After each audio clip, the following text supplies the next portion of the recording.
right now, but I presume you can see me a little bit, but this light is pretty bad. In any event, my name is Ben Buckwold. I'm the founder at ESL Library, and we are a subscription-based resource site for English teachers where you can access ready-made materials for your classes. In the past, we were traditionally print-based, but in the last couple of years, we've developed a lot of digital and interactive versions of our content, and nowadays obviously that is what most people are using. So I'm here today to show you the platform a little bit and show you how you can make use of some of the tools on ESL Library. I thought I would just quickly, normally we have somebody in with our presentations helping me answer questions or doing a little bit of a survey to find out where everybody's from. I know we have a very limited time here, so I'm going to ask you if you could just to put into the chat where everybody's from, just so I get an understanding of where everyone's from around the world in this presentation, and I'll try to look over to that. But I'm going to dive right into, oh, nice, Portland, Oregon, Germany, Greece, Italy. Great, looks like everybody, Mexico. Oh, and awesome. I see you, maybe you're already an ESL Library user. Jenny from Mexico, Switzerland, Florence, Italy. Really nice to see everybody and to meet everybody here online. I'm going to go ahead and share my screen now. Just give me 1 second to start on that. I presume I have sharing ability in this presentation. I'm hoping there. Yeah, looks like I do. 1 second. Let me just jump to a tab.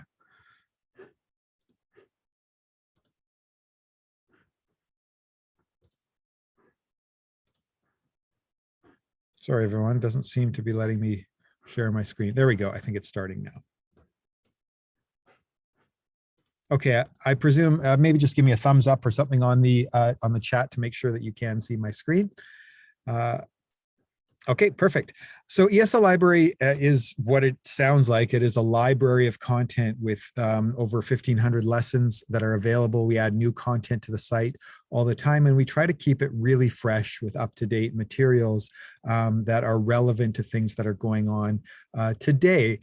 So for example, we have a partnership with the Washington Post, and every week we develop new content based on some lessons or some articles in their newspaper, and sometimes videos that come out from the Washington Post. We create discussion starters and debates about things that are going on in politics or in the environment, or in fashion or in entertainment. And we post those to the site all the time. And of course, we have traditional based content as well, like grammar and dialogues, things that you would use for foundational learning. So when you're in ESL Library, you can see that there's a variety of different genres, things like discussion starters and mini debates. These are great if you're teaching adults, grammar for all different ages and levels, young learners and adult literacy. So if you're teaching really, really low level students, there's things like phonics and foundational English, like English basics and word bank and super simple grammar lessons. There's everyday English, like dialogues, going to the bank, going to the post office, these types of things. Academic and business English, reading and discovery, so reading about famous people, famous places, famous things. Holidays and travel, and storylines that are based around idioms and expressions. And every week we feature new content. So if something is going on, a holiday or an event or something big in the news, we'll feature it down here below. So we have, I think, a few lessons on Ramadan that you can find there. This is our latest lesson from the Washington Post here. And the article headline was Setbacks in Women's Equality. And so there's a lesson revolving around that. The anniversary of the sinking of the Titanic. So there's a lesson on that. And then we always feature some type of grammar lesson as well. So I'm not sure why we're featuring adverbs of manner this week, but that one is the one that's featured.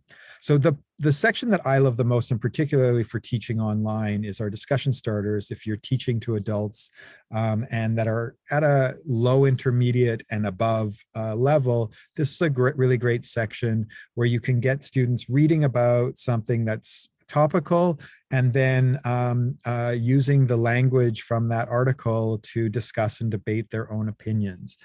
So right here, we've got 3 lessons that are featured right now: garbage solutions, the sugar industry, and trophy hunting. And then we've got a variety of different sections in here as well, things like environment. So this is lessons on like, garbage solutions would be in that section, cruise ships, climate change. Then lessons on technology, lessons on education or topics on education, business, community, things like crime and punishment, money, food, health, government and politics. So there's all kinds of really great materials here, human rights. I'm going to go ahead and click into one of them here. I'll go ahead and click into the one up at the top that's featured today on garbage solutions. And maybe this is because Earth Day is coming up. We have this featured. So let me go ahead and click into that. And then there's three ways to access the content. So the first here is by PDF. The second is interactively if you're presenting online like we do, like we're doing right now through screen sharing. And the third is to assign homework to your students to do on their own devices, on their iPads or their tablets. There's an assignment manager there. So in traditional form, it might look something like this, a PDF. There's British, American, and Canadian spelling options here on this PDF.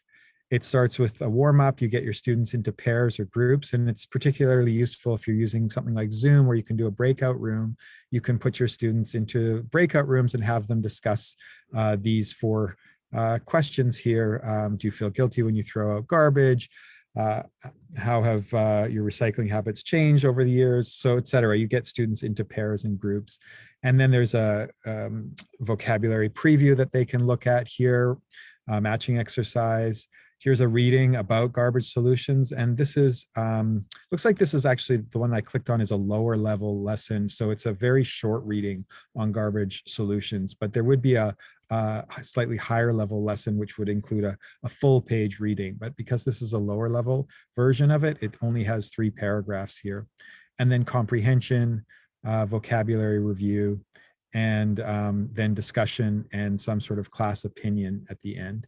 So that's how it might look in PDF form. But of course, if you're teaching online, it might be more beneficial to use something like our task player here, where you can present this content interactively. It might start with a warm-up video. So I'll go ahead and click that. And I'm not sure if you'll be able to hear my audio. Oh, I think you will because I don't have my headphones on. Garbage solutions. What do you know about garbage solutions? Did you know that many cities have... Okay, so you get the point. It's going to go over some did you knows first. It gets students thinking about the topic. And then you might present a series of warm-up questions to your students. And then we might go over together some vocabulary where I might call out to my students one of these definitions here below: a large space in the ground where garbage is dumped. I might call on a student to have them choose one of these ones here. They can call out the word. So if you turn on the microphone for your students in a Zoom call, they could call out landfill, for example, and then we would put it in there and see how that goes, and check after to see if we've done it correctly. To remove completely, let's put in eliminate. And I'm just going to drop the rest in randomly without reading them and just see how we end up doing here, just in an effort to save time. And at the end, we can check here and see how we all did as a class. Okay, we got 3 out of 6 correct. If we want to present what those answers were, we could click review answers and we can see what we said, but what the correct answer was. Usual actually means frequent, not curb. And we can see which ones we got right down here as well.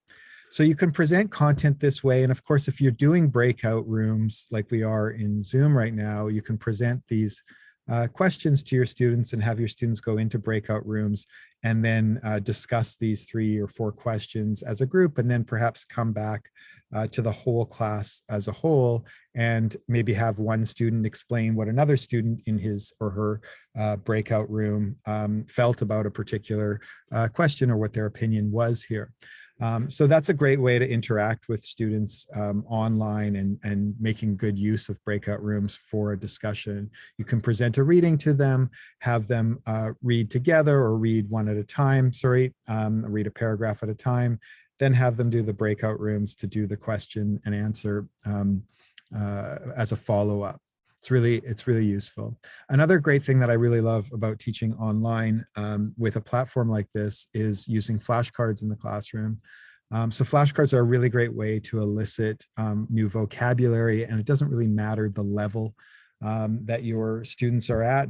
Images are always useful for eliciting, reinforcing, teaching new vocabulary, and just getting people to speak. At lower levels, you can use images to elicit new vocabulary and teach new vocabulary. And at higher levels, you can use images just to prompt or start a conversation about something. So I'm going to go ahead and click into a section here.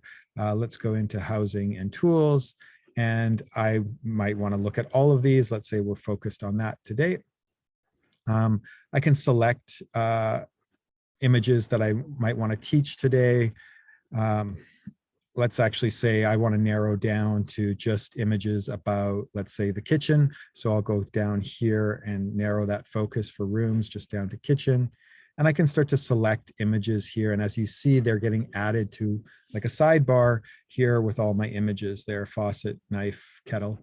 I'm going to go ahead and select all. Now I've got 22, and perhaps because I'm teaching the kitchen, I might want some verbs related to kitchen as well that I want to put into these 22 flashcards. So I'll go to daily routines, and I'm going to grab something like eat, eat dinner, maybe eat breakfast, eat lunch, and maybe I might also grab something along the lines of like wash the dishes or something. All right, so now I've got words, verbs, and nouns related to in the kitchen. Now I want to present these interactively to my students as well.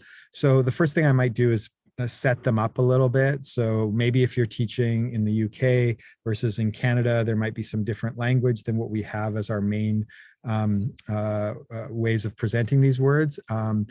I'm not sure. I can't see if there's any differences that come to mind right here, but if there was something, you could change the text right there. Or if you just wanted to change, let's say, the tense of a verb, instead of eat dinner, you might want the progressive form, eating dinner. So I'll put that in there.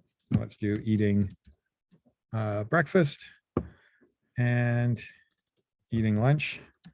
And I would prefer them to be up at the front as the first things that I'm going to teach. So I can just drag them up towards the top here and put them all right up here as the first three images: eat breakfast, then eat lunch, and then eat dinner. And now when I present these images, they're going to be presented in that order. So there's a couple of things you can do with this if you wanted to make a picture dictionary that you just sort of send off to your students as a PDF that they could just have as a reference. You could come down here and set it up in a certain way. Maybe I want image and text, and I want a certain font type with the regular shaped A as opposed to the typefaced A. And so I want image with text, and I want it to be color as opposed to black and white, and I want 16 images per page. So that's what I'm going to do to make my set there. And very quickly, within a matter of a couple of minutes, I've built this sort of picture dictionary with images that I plan to teach in my class this week. And I can send that off to my students with the images in the, with the text exactly how I had set that up. All right, now I want to present this. Oh, somehow these moved down to the bottom again. I'm not sure how that happened. Just a second. Get back to that, move them back up. I don't know what happened there. Somehow it reset itself and put them at the bottom. Let me put them back to the top. And I will just quickly save this set in case I want it again in the future. Flashcards for the kitchen. And I'm going to save that. And you can see that this unsaved set now has a title, Flashcards for the kitchen. And for whatever reason, those jump back down again. I have to look into that. Anyways, let's launch this now. So now I can launch this, this flashcard set, and you'll see here that I can go through them. I might call on my students, what's this? They will call out what they think it might be. And then we can look at that together and say, yes, it's a faucet. And I can bring the text front and center so we can focus for a written record of the images I'm presenting. And we can go through them all one at a time. until we get through them. And of course, I can also change the settings here. If I would like to just focus on text as I go through each of these, I can start here with text only, and then we can go through and have our students read out these words as we go through them, and then click on them to actually get the image in the reverse as I was doing before.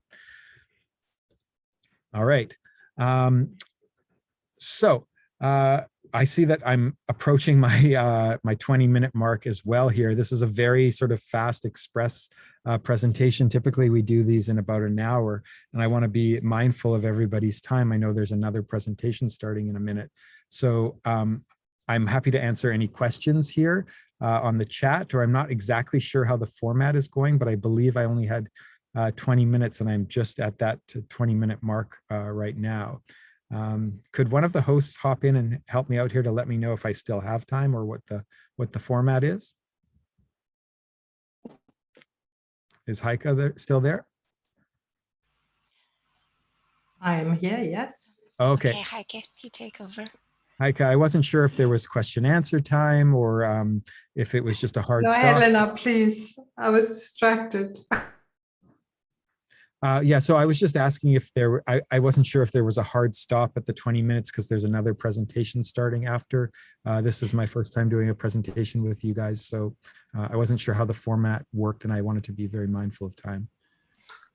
Very Yes. nice, but there is no hard stop. The next presentation is at the top of the hour, so it's fine. Okay, so I'm happy to answer any questions now if anybody has any in the chat. I wasn't able to see if any had come in the chat there. I'm just taking a peek right now. Or I'm also happy to go over some more sections about ESL Library. Heike, is it okay to just keep going a little bit, or what is the consensus? Okay, great.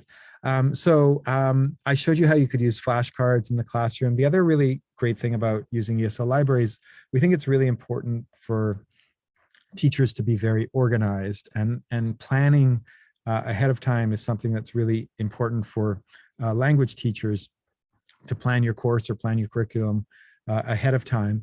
And so we've built a folder system that lets you create folders yourself. If you're part of a group account with other teachers in the same organization, you can make folders and then put the content into a particular order, and then share those folders with other teachers in your organization. So you can sort of collaborate on a course together by building content, by organizing content into a meaningful order for your students. And we have that in a section up here called folders. And so you'll be able to see here when I'm in folders, actually, unfortunately, I'm in an account here that is a single teacher account, not a group account. If I was part of a group account, there would be a third tab up here, My Folders, ESL Library Folders, and Shared Folders right over here, where you would see folders from other teachers that they have shared with you or made public within your organization. But regrettably, I don't have that in the account that I'm logged into right now. But you can see here that I've got a number of folders here. I've got a folder here called my 4 Skills course for middle school, my TESOL demo lessons, another course here called Great Conversation Lessons. And so I made those folders myself within the platform. And then ESL Library, the publishers at ESL Library, the people who write the content, we have a small team of writers and editors and illustrators. They also create folders of content that they think would be good in a particular order, and they publish these folders. And then you can copy the folders to your own set of folders and manipulate them and change them around how you see fit. So for example, here is a folder on, let's go into this one here, 4 Skills course for preschool to grade 2. I'll go ahead and click into that, and you can see there's a number of lessons. There are some flashcard sets with capital letters. There are some lessons with videos for the alphabet song, for example. So I might want to just simply make that my own course, this 4 Skills preschool. So what I would do is I would go back to here. Sorry, I've got a little, I can't get to everything here because of the screen sharing here, and I can't see everything on the screen. There we go. So I'm going to copy to my folders. Let's say I like this. I'll go ahead and copy that one. This is the preschool to grade 2. And you can see it's spinning right here. And it should be ready in just about a second there. Yeah, now it's ready, and now it should be in my folders. So if I went over to my folders here, let's look for that preschool course. Where do we see it here? Here it is up at the top. And here's all the lessons now. Now I can sort of change this around myself and change the order. Maybe I want to teach this alphabet song with lowercase letters up here, so I can move it up and sort of change the order that I might teach in. And of course, as I mentioned before, if I'm part of a group, I could share this whole folder set with my students. So getting organized is an important part of teaching a great class. And we make that pretty simple inside of ESL Library as well. So when you do see a lesson that you think is useful for your students tomorrow, you can just simply click one of these folder icons here and save it into that folder, and then it's there and ready for you to start presenting. Okay, so I'm going to end my presentation there, but I'm going to go back and try to see how I can get to the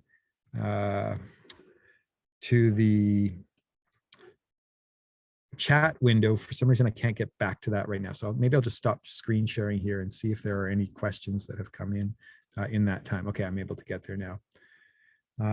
So I see a couple of comments there. I've been using ESL Library for a few years, love the readings, recordings, and language activities on your PDFs. I do not know about the online task possibility. I'm sorry that you never discovered that before. So that is there. Please reach out to us if you need help understanding how to use that online ability, but it's there next to all of the PDFs, and it's called the task player.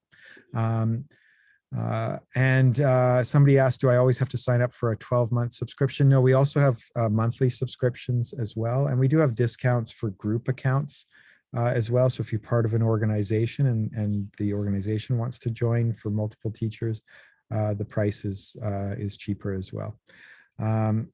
So, and then somebody else, I think that's the same person. That's Jana. I only teach for a few months of the year. Yes, you can certainly purchase for 1 month at a time or month to month, and cancel anytime as well.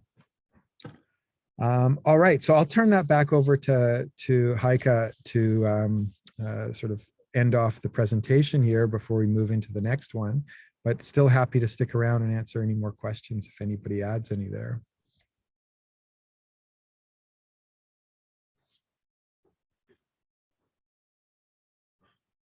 Hi, Heike.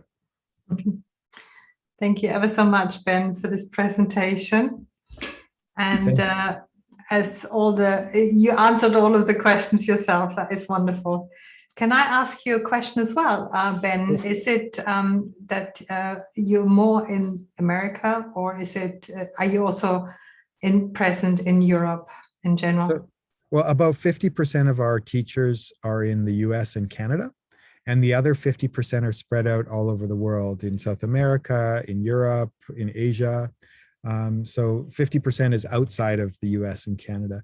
And recently, last year, we started adding British English, and I regret now that I didn't show it, but we have filters for the CEFR levels. So if you're looking even for that. Oh. Yeah, and I should have shown that. Well, we have maybe one more minute. I can quickly show that Sure.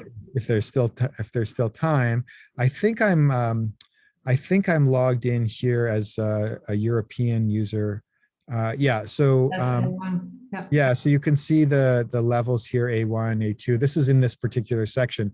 If you were in a different section, you would see higher levels there as well. So like if I went into discussion starters, here you can filter here C1, C2. It just depends on the section that you're on, and you can set the filter. So in Canada, for example, we use a system called CLB, Canadian Language Benchmarks, which is very similar to CEFR. But if I was logged in as a Canadian user, I would see those levels instead of the CEFR. And then they are tagged with them too here underneath. So sugar industry, intermediate is our own ESL library level, and B1 is the CEFR level. But to answer your question, yes, we see a growing number of teachers using ESL Library outside of the US and Canada, and particularly since we added CEFR and British English to the site. British English is only on about 40% of our content right now. It's a work in progress, and we hope to finish that this year. Have you done some studies on how much time the teachers have saved using ESL Library? It's funny, I have an automatic text, black block writer, and they assess the time that they save me all the time when I use their product, which is wonderful. That's and neat. Now it's wonderful to see that the teachers have this support and this great help and these great resources, because they're burdened as they are, aren't they? Thank you so much for this. Okay, thank you very much, and thank you for having me and having us. Thank you very much. Awesome, Ben. Bye-bye. See you, everybody. See ya.